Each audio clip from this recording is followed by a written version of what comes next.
I think we're ready to go. I've just done a reload of the Streamlabs OBS streaming system for YouTube. That's our main platform for those who want to be entertained. Just you look up the YouTube channel under my call sign, and there are already people on the Broadwave server as well, so that is a known quantity. But it was a bit strange. We're getting sort of all sorts of weird digital noises and things. I still haven't comprehensively tested it, but we did a system restart and hopefully it'll uphold itself. Well, what news? I've been at the coalface, at the work face today. At work, seeing real people. But teaching with a mask on has got whiskers on it. Well, I've got whiskers on me, but yes, teaching with a mask is not a very comfortable experience. So I don't know how this is all going to end. I'm exhausted. Well, what I will do is find a couple of things and let nature take its course, I think. I'm not going to have a lot of time for these missions, but I'll keep them going because it is a Corona special and it fills a gap in its significant one small way, I think. Gives me something to look forward to, listening at least.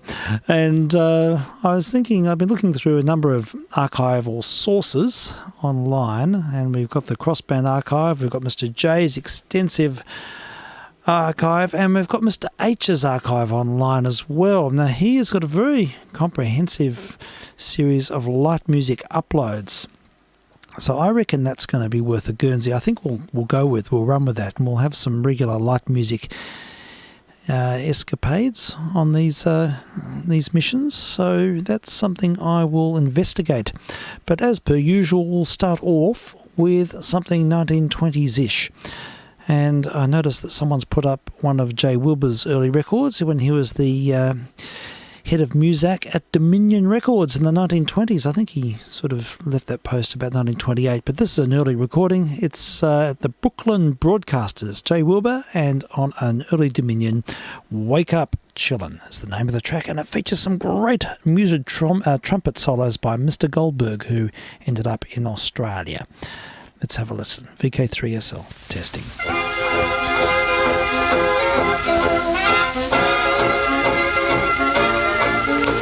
The sunbeams are dancing and laughing with glee. The leaves on the trees waving howdy to me. It seems like the whole world's a big jubilee. Wake up, children, wake up. The love song of nature caressing your ear will tell you that springtime is hovering near. The spirit of gladness is bringing good cheer. Wake up, children, wake up. Each golden hour, treat it like a treasure rare. Love is in power, now's the time to get your share. The river is singing and I'm singing too. The dream clouds are drifting away in the blue.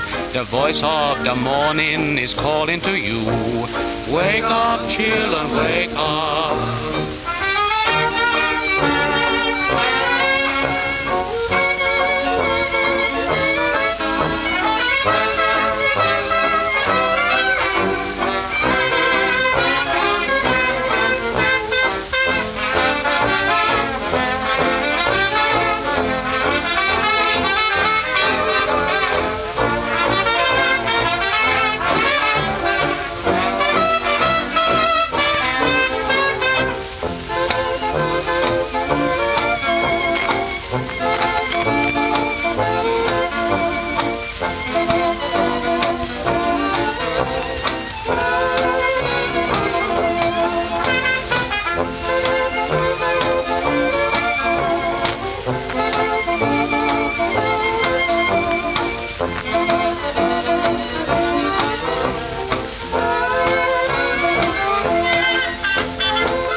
Yes, I've done my homework now, and that record was actually made in 1929, so Dominion was still going strong. I can't remember when they folded, but Mr. Wilbur was in charge of the house band at Dominion, and he worked under many pseudonyms.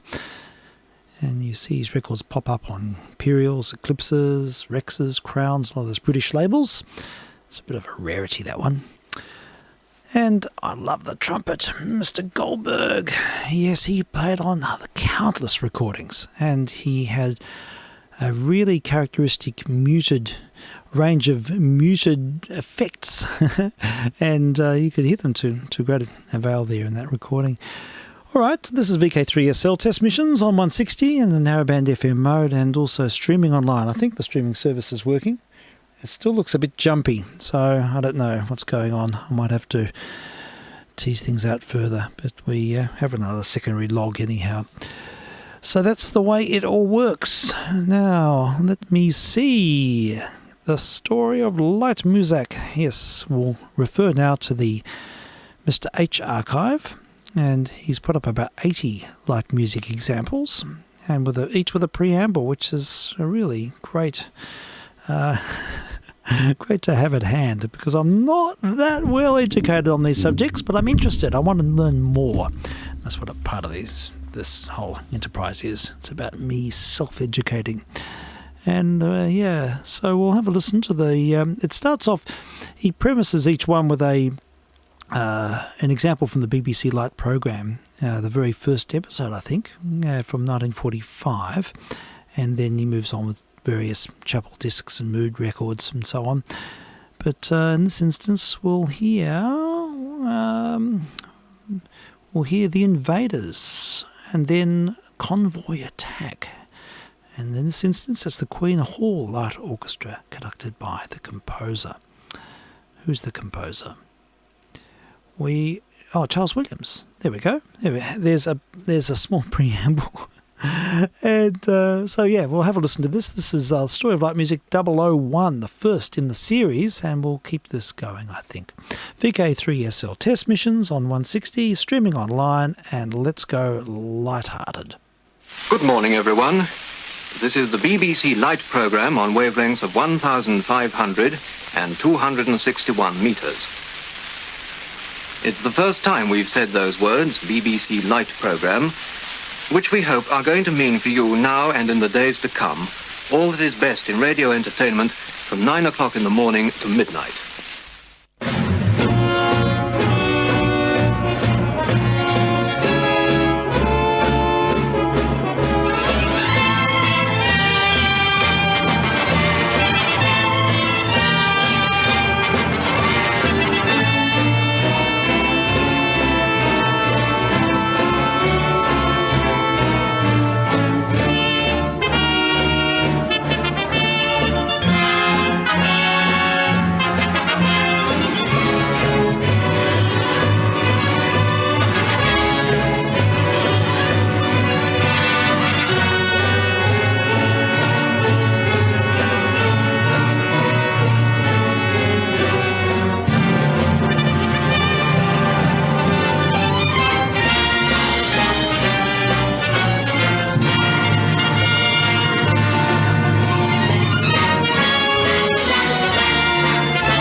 everyone.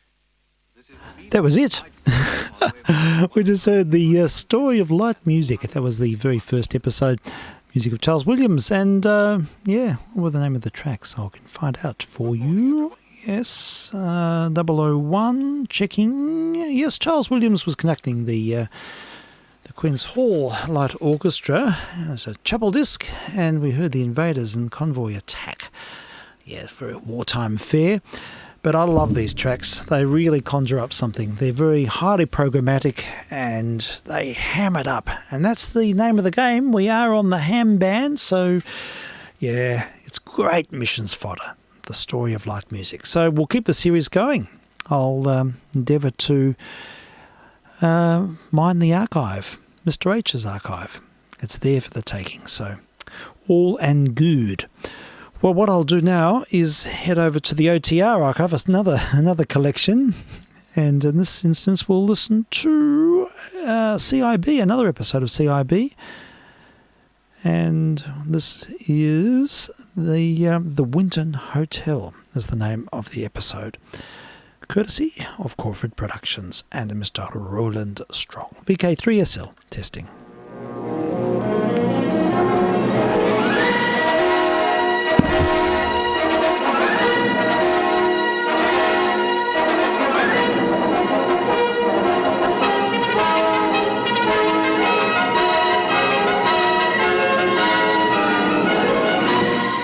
CIB.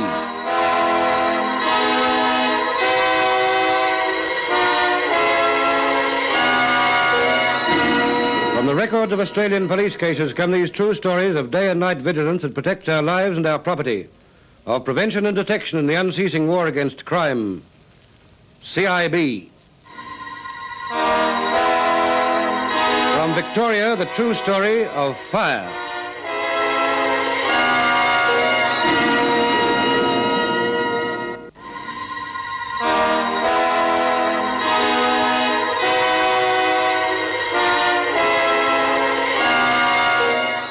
This is a true story from the records of Australian police cases. Only names, place names, and dates have been altered. The early hours of the morning in a hotel in Winton, a Victorian country town. And one of the sleeping guests, Mrs. Reynolds, woke suddenly with a feeling that something was wrong. Stan. Wake up quickly. What's the matter? Wake up. I think there's a fire. Aye? Can't you smell smoke? Yeah, I reckon you're right. The hotel's on fire. I'm sure it is. Well, I'll soon have a look. Oh, my heavens, you're right. The passage is alight. Well, come on, we've got to get you out of here. Come on, downstairs, quick. Wait for me. Get a move on, then. We'll be lucky to get through as it is. Oh, it's so hard to see. Are you sure this is the way? Yes. Hang on to my hand. Hurry. The whole place will be in a blaze in a minute. Yeah. Which way will we go now? Well, down the stairs and through the lounge. There's no hope the other way. Yeah, it's better in the lounge. The fire hasn't reached it yet. Oh, we'll have to get out one of these windows. What's that? Oh, Mr. and Mrs. Reynolds. Looks like you've lost your hotel, Mr. Ross. Yes, someone better ring for the fire brigade. You mean no one's done that yet? No, I've been too busy waking up the guests. There's a fire bell just across the street, isn't there? Yes. Well, I'll run over and ring it then. Come on, Agnes. Out through this window.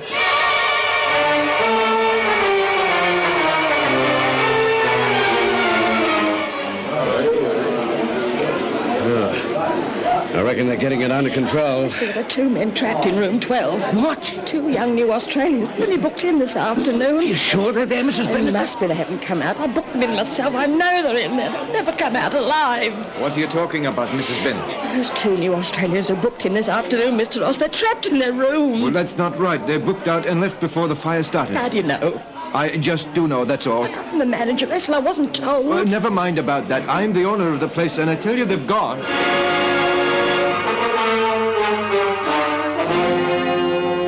Even at this stage, it was fairly obvious that there were some rather strange features of this fire. In the first place, no one had bothered to call the fire brigade until some time after the blaze started.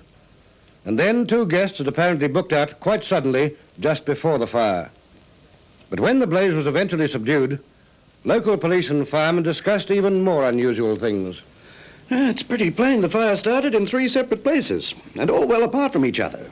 One fire started in the dining room, another in the west wing, third in the northern wing. Must all have been started separately. You say they must have been started. You mean deliberately? Well, Constable, there's a very strong smell of methylated spirits about the place. Yes, I've noticed that. And it's my opinion that this is a case for the arson squad.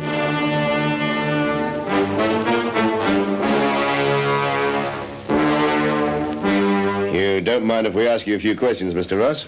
I suppose not, though I doubt if I can tell you much. Where were you when the fire broke out? In bed, asleep. And what woke you up? My manageress, Mrs. Bennett. You understand that we've been making quite a few inquiries, Mr. Ross? I suppose you have. What about it? Well, we've been informed that your bed wasn't slept in at all last night. Not the bed I generally use, but I slept in another room last night. Why? Because it suited me, that's why. I see. That would be room 17 you slept in, would it? How do you know? I told you we've been making inquiries. And we were told that last night you moved your sleeping quarters to room 17. Then what's all the fuss about? Oh, there's no fuss. But we were also informed that the bed in room 17 hadn't been slept in either. You have been making inquiries, all right, haven't you? It's our job. Now, would you like to change your story about being asleep when the fire broke out? No.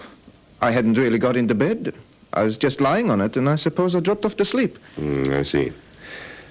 Well, now, another thing. You informed your manageress that 2 new Australians had booked out just before the fire started. Yes, that's right. When did you last see those men, Mr. Ross? About 7 o'clock, I think it was. But that was hours before the fire started. How could you know they'd booked out just before the fire started? Well, they must have. They weren't in their rooms, were they? And your manageress has no record of their booking out? They must have just gone. Without paying? Yes. Look, I know this must sound very funny, but I really don't know what went on the hotel last night. Or at least I can't remember it clearly now. The fire upset me and confused me. Yes, I suppose it must have. Mr. Ross, is it true that you put the hotel up for auction recently? Yes, it is true. Did you get your price? No. Have you tried to sell it since? Yes, but the offers haven't been high enough. How have the profits been lately, Mr. Ross? Oh, do I have to answer that sort of question? If you don't mind. All right. Well, if you must know, the hotel's been a losing proposition for months now. So you're anxious to get rid of it? Yes, by a legitimate sale. But if you think I deliberately set fire to the place, then you're very much mistaken. What about insurance, Mr. Ross? What about it? The hotel is insured, I take it. Well, of course it is. For how much? Just over 50,000. Isn't that a very high cover for such a hotel? I don't think so. I see. Now, look here, Sergeant. I know what you're getting at, and I don't like it very much. We're only trying to get at the facts. It's pretty clear to us that the fire wasn't an accident. You're only guessing. Oh, no, that's not right. Fires just don't break out in 3 places at once. 3 places far apart from each other. And the smell of methylated spirits around the place was very suspicious, to say the least of it. Well, that might be so, but none of it proves that I'm an incendiarist. If the fire was deliberately lit, I didn't do it. And you can't offer any suggestion as to how it might have happened? No, I can't. Definitely not. vk3sl. Suspicions were one thing, proof was another. The men from the arson squad pursued their inquiries to the best of their ability. But it was obvious it was going to be a long and difficult job to sheet home an offence to any particular person. And then, one morning not long after the fire, a Melbourne detective on exchange duty in Sydney was called to the telephone. Hello, this is Senior Detective Bryant. I want to report that I'm being blackmailed. Who is this speaking, please? Oh, I'd rather not give my name at the moment, but I'm being blackmailed. Would you like to give me the details? It's 2 foreigners who are doing it. Yes? They've rung me up several times, and they've written letters to me, and they've even called at my flat to see me. What grounds do they say they have for blackmailing you? It's about a fire at a place in Victoria. Oh, what place? A place called Winton in Victoria. There was a fire at a hotel there, and these foreigners say that they'll tell the police all about the fire unless I give them £3,000. Do you know anything about the fire? No, I don't. But I'm scared of them. I think they might even kill me. I'm frightened out of my life. And don't you think you should tell us your name and your address so that we can help you? Oh, no, I couldn't do that. Not over the phone, anyway. Then would you come in here to headquarters and we'll talk it over? Are you still there? Yes, I was just thinking. Well, what do you say? Will you come in and just tell us all about it, eh? Yes, perhaps I could do that. Very well. You make a time and I'll be here. Would tomorrow morning do? Yes, any time you say. All right. 11 o'clock then. 11 o'clock. And ask for Senior Detective Bryant. Yes, thank you. Thank you very much. I still think you should tell me... Oh, well, I suppose we'll find out what it's all about at 11 o'clock tomorrow.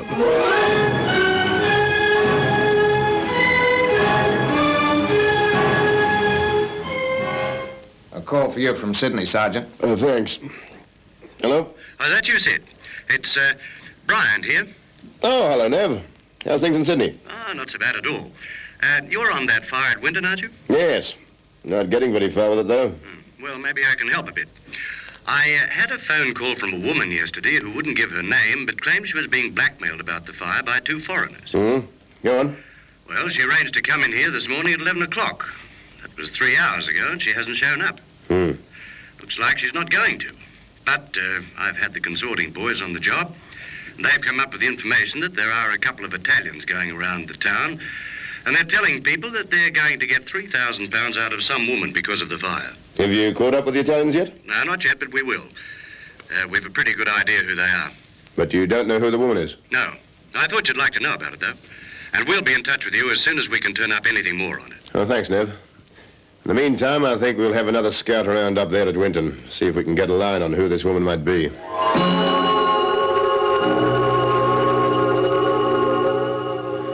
Mrs. Bennett, you've been manageress of this hotel for how long? Only a few months. Well, maybe you could tell me this. Is there any woman you know of in Sydney who has an interest in or a working knowledge of the hotel? I wouldn't know about that. There's no woman at all you can think of? Oh, not one that has an interest in the place. A financial interest, I mean. Oh, there is Mrs. Haley, of course. Who's Mrs. Healy? She used to be manageress here before I took it on. Oh? A great friend of the owner's, she is. A great friend of Mr. Ross? That's right. Often goes up to Sydney to see her. Has Mr. Ross been up there to see her recently? Oh, yes, not more than about 10 days ago. I see. Do you know where Mrs. Healy lives? Oh, not exactly. Somewhere in Elizabeth Bay, I think. But you're not saying she had anything to do with the fire, are you? No, we're not, Mrs. Bennett. But it's important that we talk to everyone who might be able to help us in the smallest possible way. And now you're going to talk to Mrs. Healy? I think that's highly probable, Mrs. Bennett. Yes, highly probable.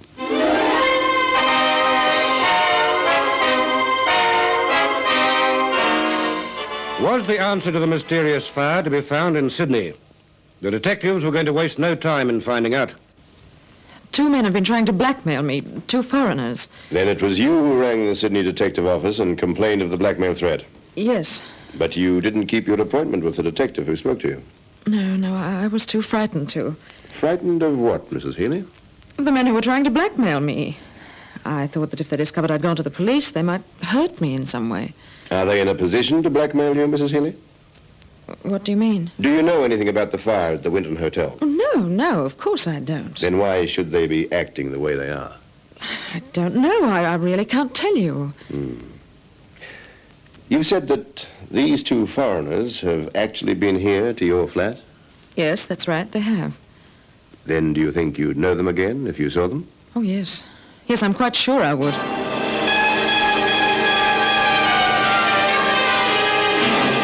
Soon after this interview with Mrs. Healy, the detectives, acting on information received, located the 2 foreigners they believed could assist them and took them to headquarters for questioning. Your name is Giovanni Zecchi. That's right. We're investigating a fire at a hotel at a place called Winton in Victoria. I do not know anything about that. And what about your friend? What about you, Arturo? I do not know anything either. Have either of you been to Winton recently? Well? Yes, we have. You agree with that, Arturo? Yes. Why did you go there? We were asked to take some things there. What sort of things? Some cans. Some cans.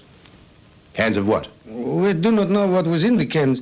All we know is that a man and a woman come to us and ask us to take these cans to Winton and deliver them to Mr. Albert. Mm-hmm.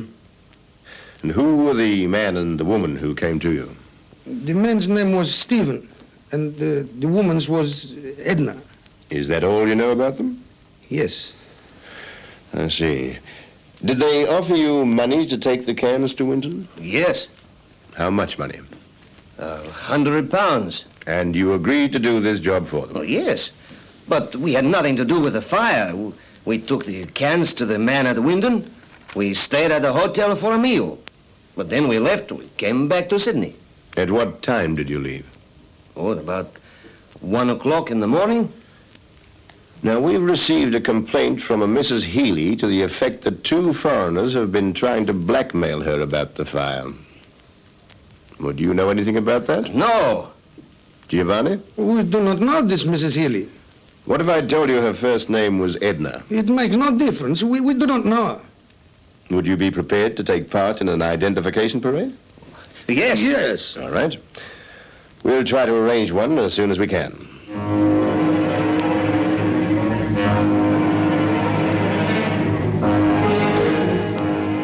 All right, Mrs. Healy. You've identified Giovanni and Arturo as the 2 men who came to your flat and tried to blackmail you. You have no doubts in your mind? No, none at all. Are you prepared to make a statement? I'll tell you all I know. All right. Go ahead. Well, they told me they'd gone to the hotel to rob the place. Yes? But then they said they couldn't open the safe, so they set fire to the hotel. Go on. Well, that's all I know. But that hardly explains why they should try to blackmail you. I can't imagine why. You have nothing further to add? No, nothing at all.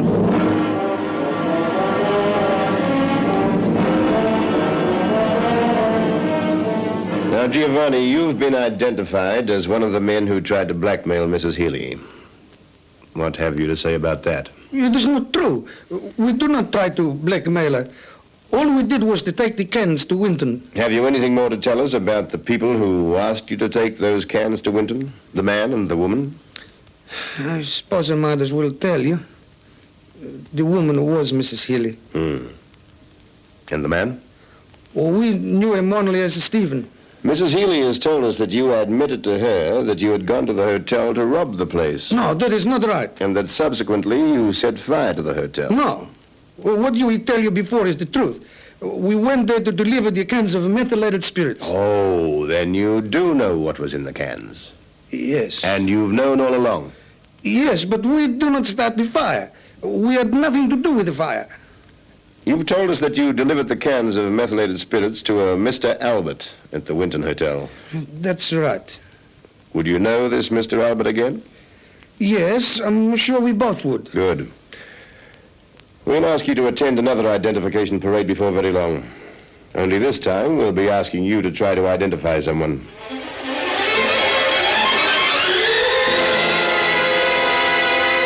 So now the detectives asked Mr. Ross, owner of the hotel, to take part in an identification parade in Sydney. And the 2 men, Arturo and Giovanni, identified him as the man they delivered the cans of methylated spirits to at the hotel at Winton, the man they knew as Mr. Albert. Well, the position now seems to be this. Mrs. Healy has said that Giovanni and Arturo tried to blackmail her. They claim she was the woman who asked them to carry cans of methylated spirits to a Mr. Albert at Winton. And now the Italians have identified Ross, the owner of the hotel, as Mr. Albert. Right. But we still haven't enough evidence to show who actually started the fire. Mrs. Healy said the Italians admitted doing it. They deny that. Ross claims to know nothing. I don't think we've got nearly enough evidence to put before a jury. Arturo's the man we should work on, I think. He's a pretty frightened man, as far as I can judge. Yes, I think you're right. Let's have him in.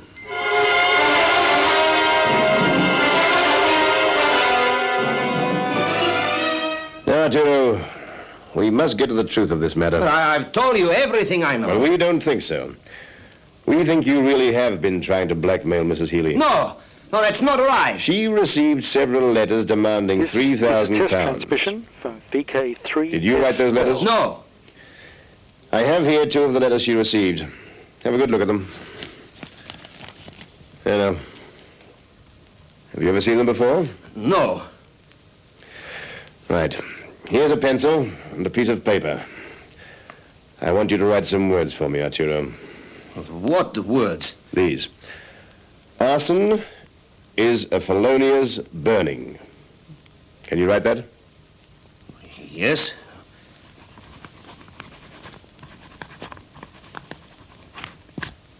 Finished? And let me see. Arturo, how do you spell arson? A-R-S-O-N-Y. Yes, I see. That's what you've written. And that's the way it was spelt in these letters to Mrs. Healy.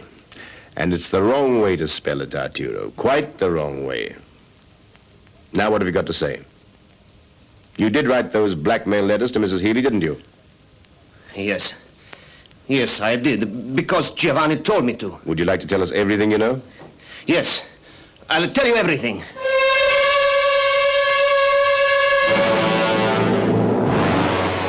Arturo has signed a statement implicating you in blackmail, Giovanni. Have you anything to tell us? I do not know anything about the blackmail. All I know is that we agreed to take methylated spirits to the hotel at Winton to burn it down. You admit now that you were taking it there to burn it down. We knew it was going to be used for that, but we did not light the fires. Who told you the methylated spirits was to be used to start a fire? The man, Stephen. The man who asked us to take it there. Who is this man, Stephen, Giovanni? He's the same man we knew as Mr. Albert. The man we delivered the cans to at Winton. You are saying that Stephen and Mr. Albert are one and the same person, right? Yes.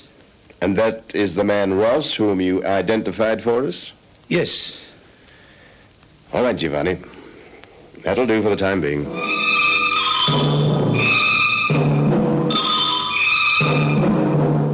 Well, we're getting closer. But I'm afraid we're not close enough. There's still no evidence to show who actually started the fire. No. Russell denied, of course. Arturo and Giovanni have already denied it. All we really have is an admission of attempted blackmail. That's right. Well, I still think Arturo's our man. I think we should arrange for him not to be proceeded against if he'll tell us the complete truth. Yes, I agree. Let's see if we can fix it.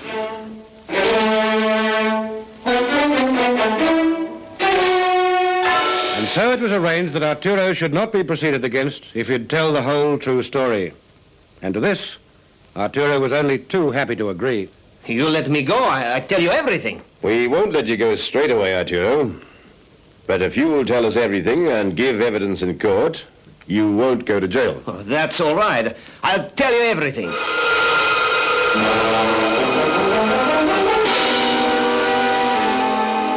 What I've said up to now, it's only part of the truth. Mm-hmm. Well, I now wish to tell you the whole truth. Good. We first arrived at the hotel about 4 o'clock in the afternoon. The man we knew as Mr. Albert led us around the hotel, pointing out the timber parts likely to take fire easily. Mm-hmm. And then Mr. Albert told us to have a good rest. We stayed in a room until after midnight. Then Mr. Albert came into the room and he said, "Are you right? I'll be back later when all is quiet." And then he left and we waited. Uh-huh. When he came back later, he said, "All right." Then we went down, we took the cans of methylated spirits from the car. I knew it was methylated spirit by the smell on the way down. Uh-huh. Mr. Albert and Giovanni, they took 2 cans, they went upstairs. I took one of the cans, I spilled it all around the back part. I spilled the spirit on the back stairs, 2 flights of stairs up, and some in the rooms downstairs. The rooms were stuffed with all the mattresses and timber parts of beds. And then Mr. Albert and Giovanni, they came running back. Mr. Albert said, "Put the cans in the car." And we put the cans in the car and we drove off for Sydney. I see. When we left the hotel, there was no fire where I'd spilled the methylated spirits. But I think there was a fire upstairs because Mr. Albert and Giovanni came running back, and they were in a hurry. We threw the cans away near a bridge when we were driving back to Sydney. And we arrived back in Sydney about midnight the next day.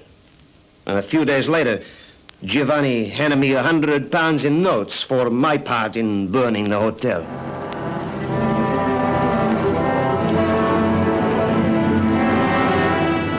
So the police case was virtually complete. But before Ross and Giovanni were brought to trial, an attempt was made to get Arturo out of the country, an attempt that was foiled by the police in Perth. Ross and Giovanni went to jail. Arturo was not proceeded against and has kept out of trouble ever since. The motive for the burning was, of course, the money for which the hotel was insured. And the plan might well have succeeded if a guest at the hotel hadn't promptly called the fire brigade and if two men hadn't been just a little too greedy and attempted blackmail. Only names, place names, and dates were altered in this true story. It was dramatized from the records of Australian police cases by Roland Strong, who now says goodbye till next week, when there'll be another true story in this series, which is produced in the studios of Hector Crawford Productions by Dorothy Crawford.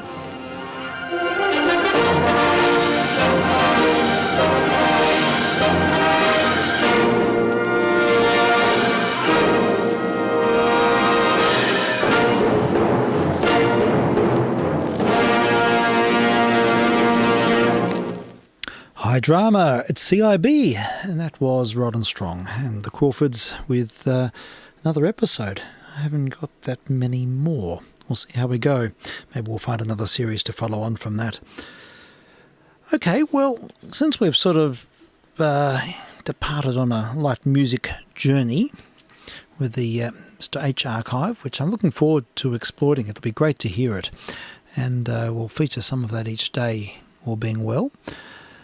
But I've also just had a little look on the shelf here. I've got a lot of chapel discs and things, but I will leave those for the moment. But I did find an LP from the Light Music Club. And it's an LP of Nelson Riddle and his orchestra, and sort of light, soupy arrangements, which sort of fit my mood at the moment, to be honest. Nothing too heavy for the afternoon missions at this point in time. So, yeah, let's have a listen to Nelson Riddle and the orchestra and a whole range of tracks here. I think it's called Sea of Dreams. Yes, that's the name of the album, Sea of Dreams, World Record Club release. And let's feel light-hearted. vk3sl. Testing.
Sweet Kitsch.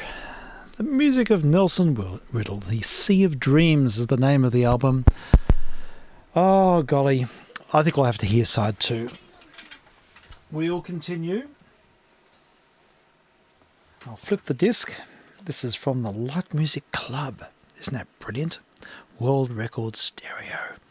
Nelson Riddle and his orchestra. 10 years ago, or 20 years ago, I wouldn't have been seen alive listening to this sort of music.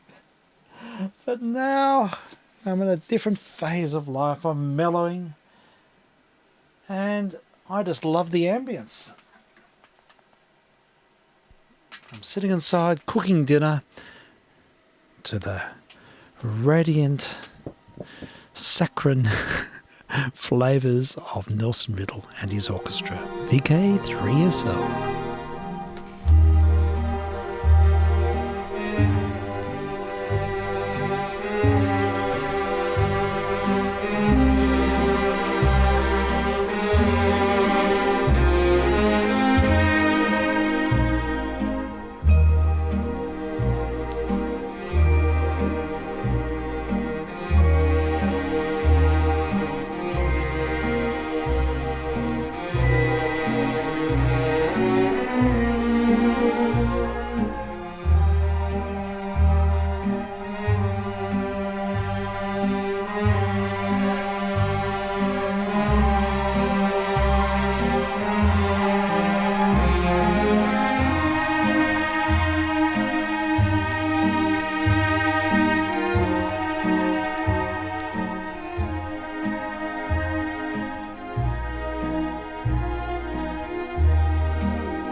been listening to Sea of Dreams, music of Nelson Riddle and his orchestra, like Muzak.